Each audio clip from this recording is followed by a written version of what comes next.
Welcome, Scorpio, to your in-depth weekly astrology overview and zodiac forecast for week commencing the 23rd of March for the ascendant, the sun, or the moon.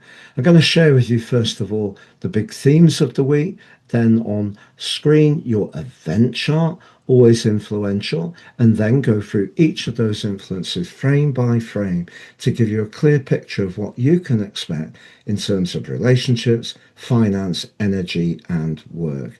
I'm astrologer Patrick Arundell. A very warm welcome. If you've yet to subscribe to my channel, please do so now to help it to continue to thrive. This week is going to see Mercury heading forwards, and that can release some frustration that's built up recently. But also at the heart of the week, the Sun will apply to Saturn for the first time in Aries for 28 years in an exact conjunction where they're unified. What does that mean for you? But they're also linking back in a very rare historical context to your modern ruler Pluto. I'll unpack that for you too. Now, there's a quarter moon also at the heart of this week, Scorpio, and it's in your fellow water sign of Cancer. What's the implication? And as the week draws to a close, Venus, the planet of relating, in a very practical area, is applying to Chiron, a complex but powerful influence too. On the screen now is your event chart, and there's the Sun in the passionate sign of Aries, but in that practical sixth house. The Moon starts the week in the sector of relating, and as you come into this new week, the Moon is passing over the restless energies of Uranus. If you're single, there could be a connection late on Sunday night, early on Sunday morning that does provide a spark. But also at the start of this week, Scorpio, Mercury is direct. It's still in a conjunction with the North Node. If you can be guided by your instincts, but also just get the flow of communication working quicker, particularly in the fifth house, where the more impish, playful energy of Mercury can shine when it's not in retrograde, I think you can come into this week perhaps feeling a bit more optimistic. Also, Mars, your traditional ruler, is in such a powerful link with Jupiter. When those two are collaborating like they are here in a trine across your fifth and ninth houses, that's very much about you demonstrating your passion, the fifth house.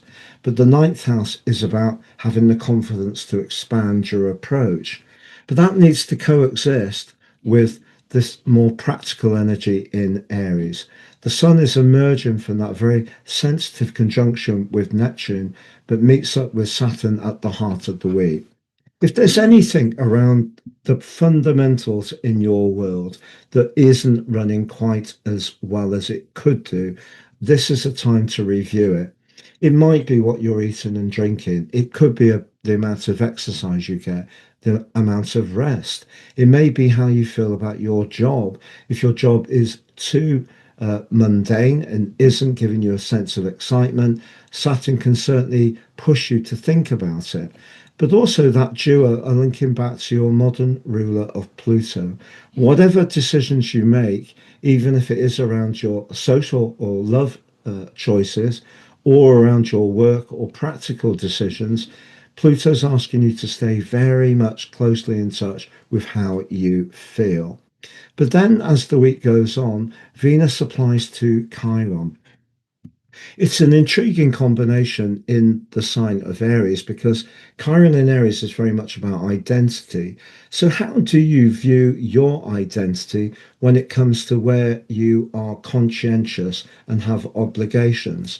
Because if there are some tensions there, or you haven't always felt as validated and appreciated as you could do, and there are perhaps some niggles within your workaday world, I think Venus applying to Chiron asks you to try to keep things as cool as possible. And if you can talk things through in a diplomatic way, it can give you some insights to how other people are feeling, but perhaps also can see you showing generosity of spirit to support a co-worker, or perhaps be a bit more flexing around what you can do in your overall situation.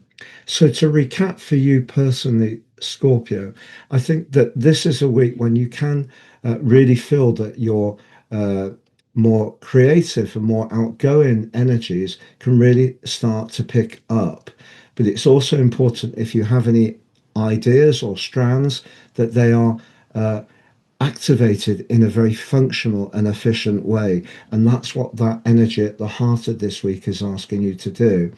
I think if you have got any niggling health worries, you need to get them checked out with the sun applying to Saturn. It's not to say you will have any, it will be ones you already know about. If you have been putting off a routine dental check and so on, this is the time to go for it.